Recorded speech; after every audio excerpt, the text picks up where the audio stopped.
ప్రభు నామమున మీ అందరికీ వందనాలు. ఈ దినము దేవుని యొక్క వాక్యము, వాగ్దానము, శాంతి మీకు అనుగ్రహించి వెళుచున్నాను, నా శాంతిని మీకు అనుగ్రహించుచున్నాను. యోహాను 14:27. ప్రియ దేవుని బిడ్డలారా, ఈ వాక్యం యొక్క ఉద్దేశము శాంతిని మీకు అనుగ్రహిస్తున్నాను అని దేవుడు చెప్తున్నాడు.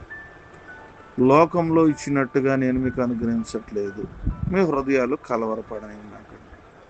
యేసుక్రీస్తు వారు తన శిష్యులకు మరియు విశ్వాసులకు అనుగ్రహించే సమాధానం లోకంలో దొరికే తాత్కాలికమైనది కాదు. సమస్యలు, కష్టాలు ఎదురైనప్పుడు హృదయంలో ఎలాంటి భయము, కలవరం లేకుండా ఉండే నిశ్చలమైన దైవిక శాంతిని ఆయన మనకు వాగ్దానం చేస్తారు. ఈ వాక్యంలో ప్రకారం దేవుడు మీకు శాంతిని అనుగ్రహించాలని మీ పట్ల కోరుకుంటున్నాడు.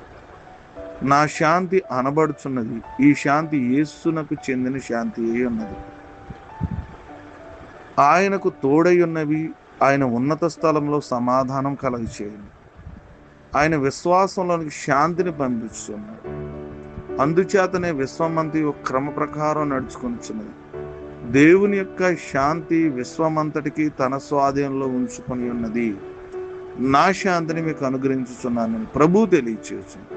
ఈ శాంతి లోకంలో ఇచ్చినట్లుగా కాదు.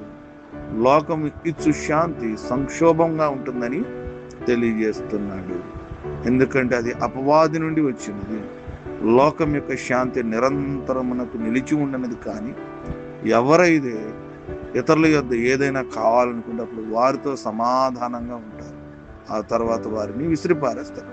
కానీ యేసు సెలవిస్తున్నాడు, శాశ్వతమైన ప్రేమతో నిన్ను ప్రేమిస్తున్నానని దేవుని వాక్యం సెలవిస్తుంది. దేవుడు మనందరికీ శాంతిని అనుగ్రహించి ఆయన కృపలో నడిపించును గాక. ప్రార్థన చేసుకుందాం, తల్ల వంచుకుందాం, కళ్ళు మూసుకుందాం. పరలోకమందున్న మా ప్రియ పరలోకపు తండ్రి, రాత్రంతా కాచి మరొక శ్రేష్టమైన ధనాన్ని ఇచ్చారు.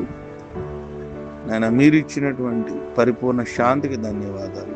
దేవా, గందరగోళం మరియు క్షణికమైన సుఖాలతో నిండిన ప్రపంచంలో మేము మీ శాశ్వతమైన శాంతిని పొందుకునే సహాయం దయచేయండి.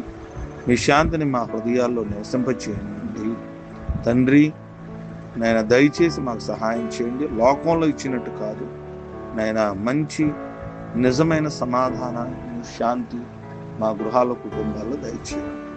మా హృదయాల్లో ప్రవేశించినట్లు మాకు మీ కృపను దయచేయండి నాయన.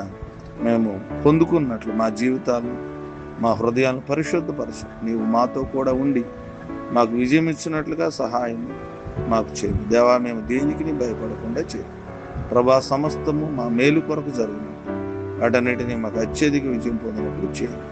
మళ్ళా లేవనెత్తబడి మళ్ళా నూరంతలుగా దీవించబడినట్టు, తద్వారా మేము విమోచన, నిత్య జీవం కలిగినట్లు దీవించండి. వివాహ దినాలు, పుట్టినరోజులు, అనారోగ్యాలు, ఆర్థిక సమస్యలు, ఏ దినపు వాతావరణ పరిస్థితులు మీ అపారమైన కృప నుంచి నడిపించండి. ఈ ప్రార్థన చేస్తున్నాము, నడుస్తున్నాము తండ్రి. ఆమేన్.